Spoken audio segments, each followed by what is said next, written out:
Les decía al comenzar el programa que teníamos dos bloques de política. En el primero hablamos con la gente de la izquierda. Ahora tenemos la visita de un candidato de republicanos que es Jorge Scala, a quien yo en mi nombre y en nombre de Ricardo Fonseca le agradezco mucho que se haya llegado. Sé que llegó prácticamente, lo vamos a dejar respirar un poco. Llegué sobre la hora, pero perfecto. Muchísimas gracias a ustedes, es un gusto estar acompañándolos. Bueno, les quiero hacer una pregunta, después vamos a ir a las propuestas, pero quiero hacer una pregunta de algo que hay muchos analistas políticos que han visto como un fenómeno nuevo en esto de que mucha población joven, o una buena proporción de población joven, se ha inclinado hacia una mirada más de derecha, que a veces antes, digamos, la reacción muchas veces de los jóvenes iban quizás más por la izquierda. Quizás tiene que ver además con la aparición de, yo creo que es un fenómeno casi mediático, el de Javier Milei. ¿Ustedes perciben que eso es así en Córdoba o este es un fenómeno de Buenos Aires, digamos? No, yo creo que es un fenómeno de todo el país, no solo de Córdoba. Hoy Milei estaba haciendo un cierre en La Rioja, por ejemplo. Uno puede decir, La Rioja, ¿qué tiene que ver Milei o la derecha o qué sé yo con La Rioja? Creo que es un fenómeno general, pero tiene para mí un motivo muy claro, que es el fracaso de los políticos, o sea, el fracaso de los distintos gobiernos. O sea, nos han gobernado los kirchneristas, después nos ha gobernado el Macri, después ahora vuelve el Frente de Todos. Y lo que tenemos es muy sencillo. Diciembre del 83, que se recupera la democracia, 5% de pobres. Hoy, entre pobres e indigentes, el 50%. O sea, digamos, se ha multiplicado por 10 la pobreza en la Argentina, y ese es el legado, el triste legado de la democracia. No porque la democracia sea mala, sino porque los políticos son malos. Entonces me parece que los jóvenes han dicho, basta. Sobre todo porque los jóvenes son los que esperan en el futuro, son los que están pensando haciendo planes para dentro de 20, 30, 40 años. Yo no hago planes para dentro de 40 años, no tiene ningún sentido que haga un plan para dentro de 40 años, no tiene ningún sentido, pero un joven sí tiene sentido. Entonces dicen, che, esto no va más, esto así no va más, probemos otra cosa. ¿Y qué proponen ustedes para el tema de la pobreza? Para el tema de la pobreza, a ver, primero, el diagnóstico es muy sencillo, me parece. Hay un déficit público monstruoso. Eso hace que se cubra con emisión monetaria. La emisión monetaria trae inflación, 50% de inflación. Entonces, no hay economía que resista durante varios años de 50% de inflación anual. Entonces, ¿qué es lo que hay que hacer? Primero, la reducción del Estado. Una reforma del Estado, claramente hay que reducirlo. ¿De qué formas? Bueno, hay muchas cosas. Se pueden eliminar algunos, digamos, departamentos estatales que son para persecución ideológica, como puede ser el INADI, como puede ser el NODIO, el Ministerio de Mujeres, Géneros y Desarrollo, y Diversidad, que tiene un presupuesto que triplica, es el triple de defensa. Entonces los chilenos se nos ríen y están ocupando el mar territorial argentino porque nosotros no tenemos ni bala de cebita. Entonces, todo ese tipo de organismos hay que desactivarlos. Después hay otra cosa que es, se ha producido una reforma tecnológica. Yo soy abogado. Hoy el 30%, todos los juicios se manejan electrónicamente. Hoy el 30% de los empleados de tribunales sobran. Y a medida que se vaya implementando la tecnología en los distintos departamentos del Estado va a pasar lo mismo. 30-40% de los empleados estatales sobran. Yo no digo que haya que echarlos, ellos no tienen la culpa del avance tecnológico, pero ¿qué hay que hacer? No cubrir las vacantes, hasta llegar al tamaño del Estado que corresponda. Después, otra cosa, el Estado, el empleado público tiene que acreditarse, ser idóneo. La Constitución pide idoneidad para los empleados públicos. ¿Cómo se acredita la idoneidad? Porque me recomendó no sé quién, porque me nombró no sé quién, porque soy el hijo de cuál o el nieto de no sé quién.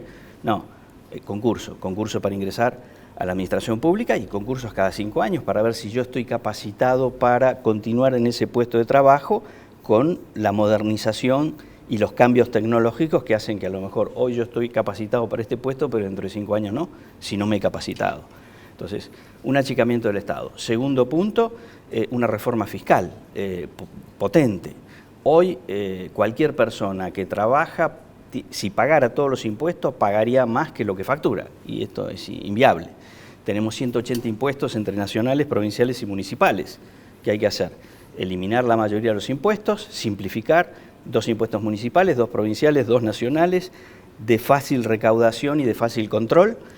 Entonces bajamos la carga impositiva, a medida que vamos bajando también el costo político, el costo del Estado, vamos achicando el Estado. Bajamos reorganización impositiva. Eso va a permitir que muchos empresarios puedan pensar en invertir, que hoy no piensan en invertir porque dicen es inviable invertir. Además, a ver, soy exportador de carne. Yo para un novillo, para ponerlo de exportación en el mercado externo, necesito 4 años de inversión. Y a mí, por un decreto, de un día para el otro, me cierran las exportaciones. Un país así es inviable. Estamos todos locos. Entonces, reforma impositiva. Tercero, una reforma laboral. La ley de contrato de trabajo tiene 50 años. Está pensada, diseñada para el mundo del trabajo de hace 50 años. Ese mundo ya no existe más. Hace 50 años la mayoría de la gente trabajaba en fábricas. Hoy en las fábricas trabajan los robots. Hoy el trabajo de la gente es en el sector terciario, o sea, en el sector de servicios y en la economía del conocimiento. La gente se tiene que capacitar para trabajar. Entonces, lo que hay que hacer es dejar las figuras de la ley de contrato de trabajo, poner nuevas figuras más flexibles y más amigables con la generación de empleo para poder permitir mayor generación de empleo. Y por último, en cuanto a la cuestión laboral, una cosa que creo que es importante es eliminar la indemnización por despido. Eliminarla para el futuro, los contratos actuales hay que respetarlos. Pero en los contratos futuros, ¿qué es lo que proponemos? 2 meses de indemnización por despido. Si en esos 2 meses el empleado consiguió otro trabajo, perfecto, sigue con el fondo de desempleo. El fondo de desempleo es cada mes parte aporte patronal, parte aporte del empleado, se hace un fondo, ese fondo no va al ANSES, ese fondo es del empleado. Y el empleado lo invierte, hace ganar intereses, etcétera, y todo eso queda para él. Si cesada la relación laboral no consigue trabajo, tiene el fondo de desempleo para poder manejarse, para poder vivir, etcétera. Si consigue, inmediatamente que consiga trabajo, vuelve a regenerarse el fondo de desempleo. El día que se jubila, además de la jubilación que le corresponda, tiene ese fondo de desempleo que lo cobra y tiene un capital como para poder afrontar los últimos años de su existencia. Le hago una pregunta que es la siguiente. ¿Ustedes se identifican mucho con las ideas de Milei? Sí, nosotros es una alianza entre el Partido Libertario y el Partido NOS, sí, de Juan José Gómez Centurión, con lo cual es más amplio y tenemos una mirada más amplia precisamente por haber hecho la alianza. Pero sí, efectivamente, una de las vetas claras es...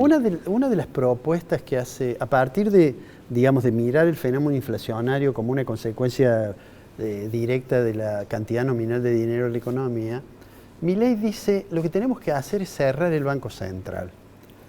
¿Ustedes adhieren a eso? ¿Se imaginan la economía funcionando sin autoridad monetaria? La propuesta nuestra no va tanto, esa es la de Milei, sin duda, él propone eso. Nosotros lo que proponemos es dolarizar la economía, o sea, sustituir los pesos que hay en circulación por dólares, porque la gente ahorra en dólares en Argentina, el que puede ahorrar, la mayoría de la gente no puede ahorrar, desgraciadamente. Entonces, lo que significa eso es, quitar una herramienta de política económica que es la emisión monetaria. ¿Por qué? Porque en 80 años, esa herramienta ha sido en general muy mal utilizada y las consecuencias las hemos tenido que sufrir en el país. Entonces decimos, bueno, acá han gobernado militares, han gobernado conservadores, han gobernado liberales, han gobernado peronistas, han gobernado radicales, han gobernado el PRO, han gobernado de muchas corrientes ideológicas y ninguno pudo ponerle el cascabel al gato. Entonces, eliminemos esto, eliminemos la posibilidad de emitir moneda, dolarizando la economía. Pero claro, eso solo no sirve, o sea, si no achicamos el Estado, si no hacemos crecer la producción, eso es pan para hoy, hambre para mañana, o sea, va a pasar como con la convertibilidad, llegó un momento que reventó. ¿Por qué? Porque no se achicó el gasto público, no bajó el gasto público, siguió habiendo déficit fiscal y entonces empezó a complicarse precisamente la cuestión del dólar. Ahora, ¿usted tiene la idea de que uno podría, digamos, rápidamente dolarizar la economía? ¿Cómo? ¿Tienen la idea que se puede dolarizar rápidamente la economía? No es rápidamente la economía. A ver, porque el tipo de cambio, como no tenemos muchos dólares, sí, el tipo de cambio, sí, como relación entre la cantidad de dinero y sí, los dólares que tiene el Banco Central, nos daría un tipo de cambio muy alto y eso pegaría sobre el salario. Por supuesto. A ver, no es una medida inmediata ni es una medida fácil, porque si yo tomo la base monetaria argentina en pesos para sustituirla por dólares, yo necesito unos 30.000, 35.000 millones de dólares que hoy no los tengo. O sea, hoy no los tenemos.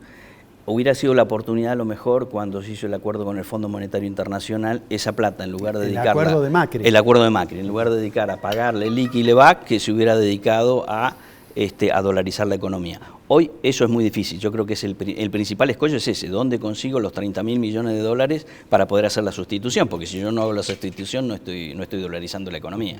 Ese sí, digo, es un punto... que obviamente hay que ver cómo se logra, primer punto. ¿Ustedes y el segundo van a apoyar punto, si el gobierno acuerda con el fondo? ¿Ustedes creen que hay que acordar con el fondo algo? a ver, Porque no le podemos pagar. yo soy abogado de bancos también, entonces voy a ser muy claro. Argentina hoy, como tiene la economía, no tiene capacidad de repago ni siquiera de los intereses. Aunque arreglemos con el Fondo Monetario Internacional, nadie nos va a prestar un cobre.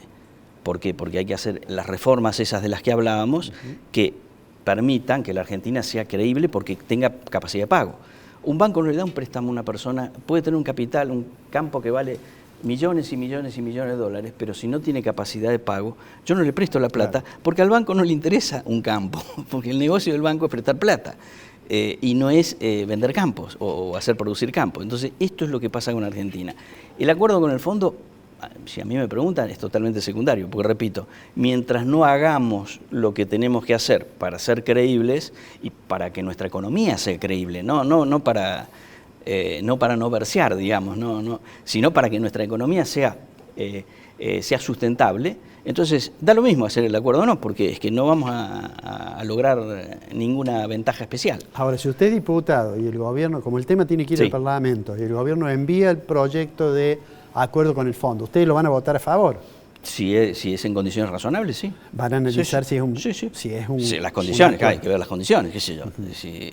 Como la otra vez se hizo el acuerdo a libro cerrado, o sea, con cláusulas secretas. En eso no lo voy a hacer. O sea, yo antes de aprobar algo, tengo que leer y ver si es razonable o no es razonable.